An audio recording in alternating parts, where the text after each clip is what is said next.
Hey there and welcome to After Work. My name is Valentine, and in this channel we talk about various data science topics that are important when you're starting out your data science career. If such topics interest you, be sure to subscribe. So today we're going to be talking about how to find a data science mentor within whatever industry that you're going to be working in, and this will help you in ensuring that you're always aligned to what is actually happening within the market that you're in.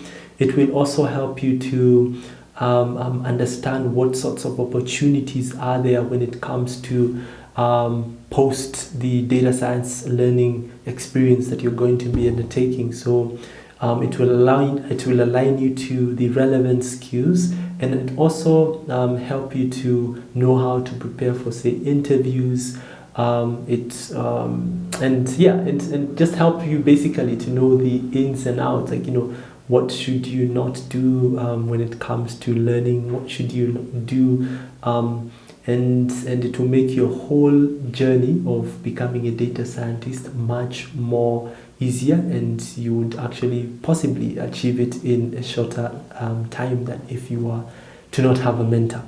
All right, so in this video, we're going to discuss basically a step-to-step that you would need to undertake whenever it comes to this particular bit of how to find a data science mentor. All right, so let's get started. Step one is decide what specific role you would like your mentor to undertake, and this basically might mean to list down all the things that you'd like to learn from a particular mentor, and also after you've concretely listed them down, how you would want to meet with that mentor. Would it be online, and how often? Is it once a week, twice a week, 3 times, or 4 times? And in addition, you'd also want to look at what would make that mentor relationship be mutually beneficial.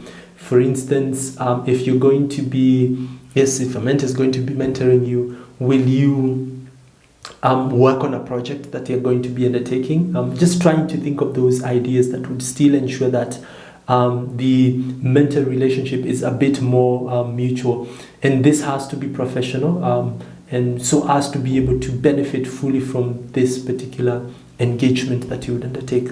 So writing down what exactly you would want to learn from them, how often you would want to meet them, and for how long. Ensure you state that for how long, 3 months or 6 months or so, the duration of the program that you're working for, that you're in for learning, and also how you would make the mentorship mutually beneficial for both. That is something that you could always research online to figure out what others have also been able to do when it comes to also undertaking mentorship at that level. And then write that down on a plan. That is step one. So once you have that in terms of step one, you need to create a list of potential mentors that would most likely fit in what you have actually described. If, say, for example, you want to become a data scientist within the financial industry, this step of listing of potential mentors would not necessarily include someone who works in the agriculture industry. So like a data scientist within the agriculture industry, and yet you want to work within the finance industry, that doesn't really make sense. So you need to now list all those persons who are within the industry that you're working with, and that would actually help you out in really even drawing down, okay, fine, I want to learn about all these skills that I have, then I need to look out for these mentors. And when it comes to the next step, which is now going to be reaching out to them, you're actually going to reach out to those particular mentors that you think would be much more helpful.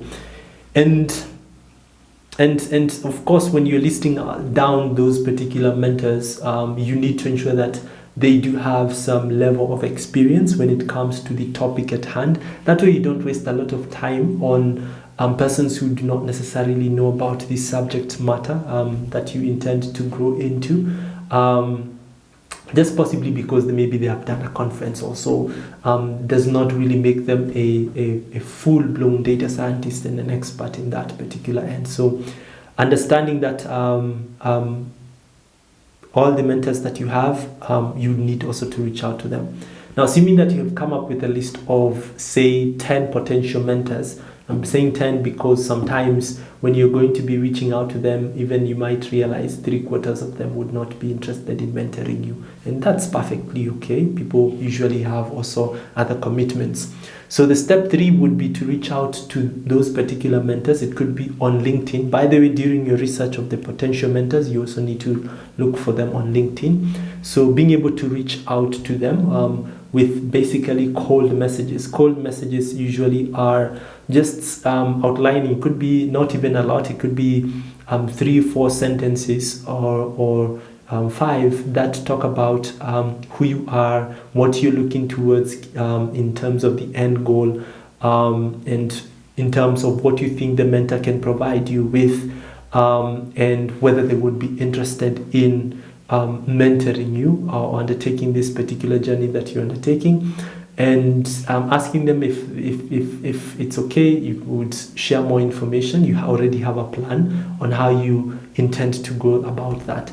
Just they're called cold messages or cold emails if you're going to be sending them emails, but on LinkedIn you just send them cold messages, and if they blue tick you, it's okay. Look for more potential mentors, and and there are many people who are willing to help. Based on my own experience of reaching out to people, especially on LinkedIn with cold emails, it's usually that you might get maybe 1 person out of 10 who agrees, but still 1 person may not be necessarily enough. You maybe look for 2 or 3 persons max on that end.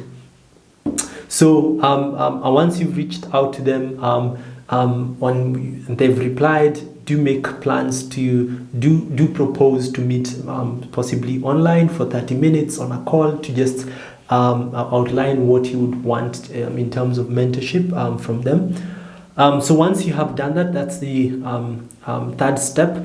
The 4th step would be now to, once you have met up with them and they've agreed to become your mentor, you would have already shown them the plan and shared with them a really concrete plan on how you intend to do that. So there will be more of an accountability partner when it comes to your growth for that particular period of time, and they'll know what to get out of that particular mentorship engagement.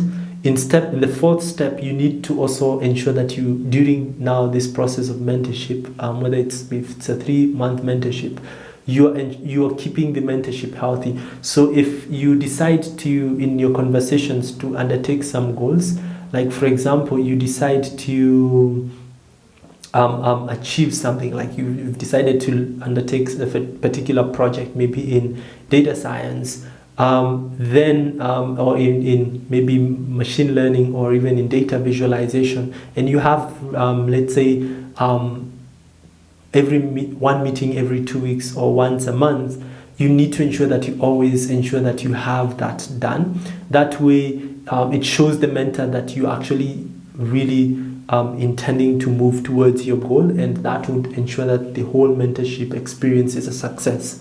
So always ensure that you keep the mentorship healthy by working towards your objective and sticking as always to the objective of the program. You might have the mentor, suggest, let's meet in person for coffee or something, but really that may not necessarily help you stick to the objective of the program. So you could always, of course, figure out a way of phrasing that you may not have time for that. You're trying to ensure that you're as remote as possible, and to be able to fully benefit from the mentorship. Of course, if they disagree and say, okay, they don't see any improvement, they don't see any value that they are going to be giving to you, you could always find other mentors. So that's the reason why you have access to all those you have access to potential mentors on LinkedIn. You could always just go back there and search for more, and it's usually a long journey, but you'll eventually get there. The 5th step, once you have gone through the mentorship process, is usually to show some appreciation to the mentorship once it comes to an end. And this might be to look for maybe a token. By a token, it could be a gift bag that you send to the mentor, and that would eventually ensure that you have actually appreciated the mentor for the time that they have decided to give you throughout that particular mentorship engagement, and possibly open up for a healthy professional relationship that might involve, whenever opportunities come up on their end, they would be willing to share with you at a professional level, having in mind that during this particular mentorship, you are actually intending to achieve the objectives that you had.